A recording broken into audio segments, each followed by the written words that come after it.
बड़े अफसोस के साथ कहना पड़ता है कि पाकिस्तान में अकाउंटेबिलिटी का कोई निज़ाम नहीं है। जिसका दिल चाहता है, जैसे दिल चाहता है, जिस मर्जी शख्सियत पर दिल चाहता है वो इल्ज़ाम लगा देता है, चाहे उसके पास उन इल्ज़ामात का प्रूफ हो या फिर ना हो। बस बेजा इल्ज़ामात लगाना कोई पाकिस्तानी सियासतदानों, पाकिस्तानी सहाफ़ियों से सीखे।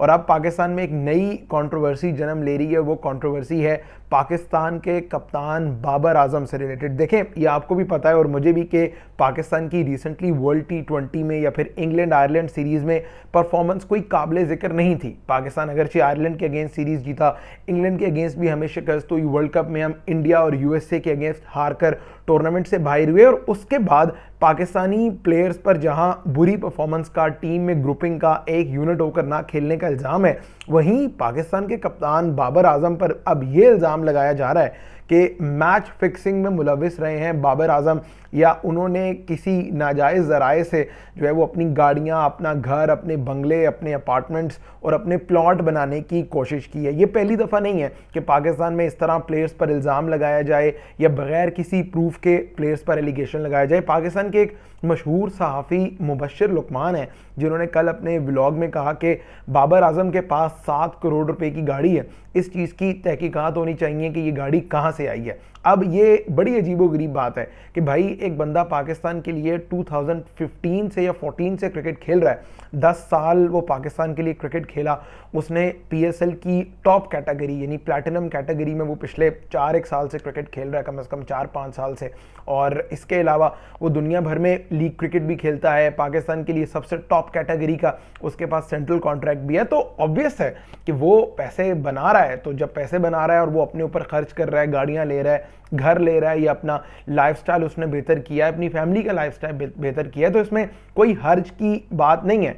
लेकिन बड़े अफसोस के साथ कहना पड़ता है कि पाकिस्तान में लोगों से दूसरों की कामयाबी हजम नहीं होती। पाकिस्तान में लोग दूसरों को तरक्की करते हुए देख ही नहीं सकते। यानी आप इतना अजीबोगरीब रेफरेंस दे रहे हैं कि अगर पाकिस्तान ने बुरी परफॉर्मेंस दी है या हम USA से हार गए हैं तो बाबर आजम को जी उसके USA से हारने के उसमें अवार्ड में या सिला उसका ये मिला है कि भाई उनको ऑस्ट्रेलिया में एक अपार्टमेंट मिल गया, या फिर उन्हें दुबई में अपार्टमेंट मिल गया, या उन्हें DHA में घर मिल गया। भाई ऐसी कोई बात नहीं है।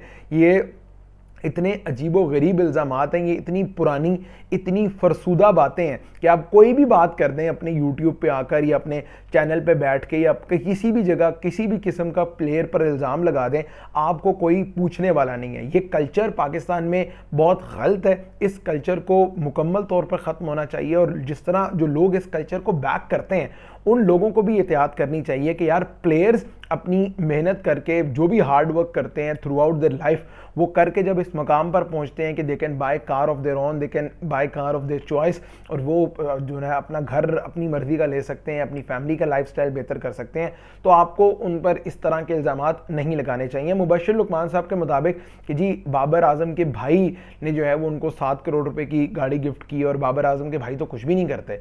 तो भाई ये एक सिंबॉलिक जेस्चर भी होता है। हो सकता है बाबर आजम के अपने पैसे ही हों, और उनके अपने पैसों से अगर उनके किसी घर वालों ने उन्हें कोई चीज़ गिफ्ट कर दी है तो इस पर इतना वावेला खड़ा करने की ज़रूरत नहीं है। और मुझे हैरत इस बात पर है कि पाकिस्तान क्रिकेट बोर्ड ने अभी तक इस पर स्टेटमेंट जारी क्यों नहीं की। पाकिस्तान क्रिकेट बोर्ड ने अपना रद्द-ए-अमल क्यों नहीं दिया इस चीज़ पर, या बाबर आजम की फैमिली की तरफ से इस पर कोई रिएक्शन क्यों नहीं आया? क्योंकि ये एक बहुत बड़ा इल्ज़ाम है।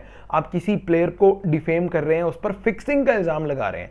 ये बहुत बड़ी बात है। डिफेम करना तो एक तरफ, लेकिन आप किसी प्लेयर पर डिसलॉयल्टी का जो इल्ज़ाम है वो लगाना, मेरा ख्याल है सबसे बड़ी डिफेमेशन तो ये होती है कि आप प्लेयर को ये कह रहे हैं कि भाई आप डिसलॉयल रहे हैं पाकिस्तान के साथ। और मुबश्शिर लुकमान साहब सिर्फ ये नहीं, वो कहते हैं कि जी पूरी पाकिस्तानी टीम जो है वो फिक्सिंग में मुलविस रही है। पूरी पाकिस्तानी टीम ने जो है वो फिक्सिंग की वजह से मैचेस भी हारे हैं USA में, फिक्सिंग की वजह से बुरी परफॉर्मेंस भी दिखाई है, फिक्सिंग की वजह से बिलो एवरेज रही है पाकिस्तानी टीम। तो इन तमाम तर इल्ज़ामात में कोई सदाकत नहीं है। और मुझे हैरत है भाई कि ये पाकिस्तान में बैठ कर तो आप इस किस्म की बातें कर सकते हैं। आप पाकिस्तान से बाहर जाएँ, आप कभी यूएस में या यूके में या यूरोप साइड पर बैठकर इस तरह की बातें करें, आपको फ़ौरन धर लिया जाएगा, फ़ौरन अंदर हो जाएंगे। पाकिस्तान में तो कोई कानून नाम की चीज़ ही नहीं है ना, कोई ना तो हमारा अदालती निज़ाम ऐसा है, ना हमारे यहाँ कोई अकाउंटेबिलिटी का कल्चर है, ना कोई अकाउंटेबिलिटी का चक्कर है। बस सिर्फ ये है कि जो भी किसी भी प्लेटफॉर्म पे बैठ के बात कर ले, क्योंकि आजकल पाकिस्तान की बुरी परफॉर्मेंस है तो हर कोई पाकिस्तानी टीम के पीछे पड़ा हुआ है।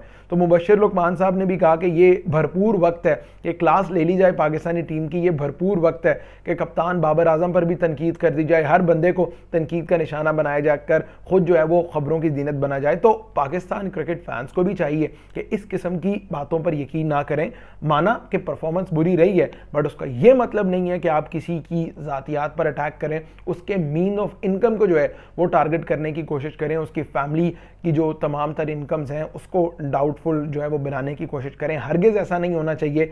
पाकिस्तान क्रिकेट बोर्ड को इस पर एक्शन लेना चाहिए, बाबर आजम को खुद जो है वो इस पर एक्शन लेना चाहिए, और इन तमाम तर जो झूठे इल्ज़ाम हैं, जो भी ऑडी ईट्रॉन का कहा है कि जी ये तो फिक्सिंग में आई है, ये भी जिस मर्जी मीन से आई है, इस पर ना सिर्फ इन्वेस्टिगेशन होनी चाहिए उस जर्नलिस्ट के अगेंस्ट, बल्कि उसको जो है वो मेरा ख्याल है तमाम तर पाकिस्तानी जो चैनल्स हैं वहाँ से भी बैन करवाना चाहिए कि किस तरह आप नेशनल टीम के प्लेयर को जो है वो इस तरह इल्ज़ाम लगा सकते हैं। और अगर उनके पास इन इल्ज़ामात का कोई सबूत है तो इसकी इन्वेस्टिगेशन फिर पाकिस्तान क्रिकेट बोर्ड के एंटी करप्शन यूनिट को करनी चाहिए कि कैसे आपके कप्तान पर जो है कोई बंदा इल्ज़ामात लगा सकता है।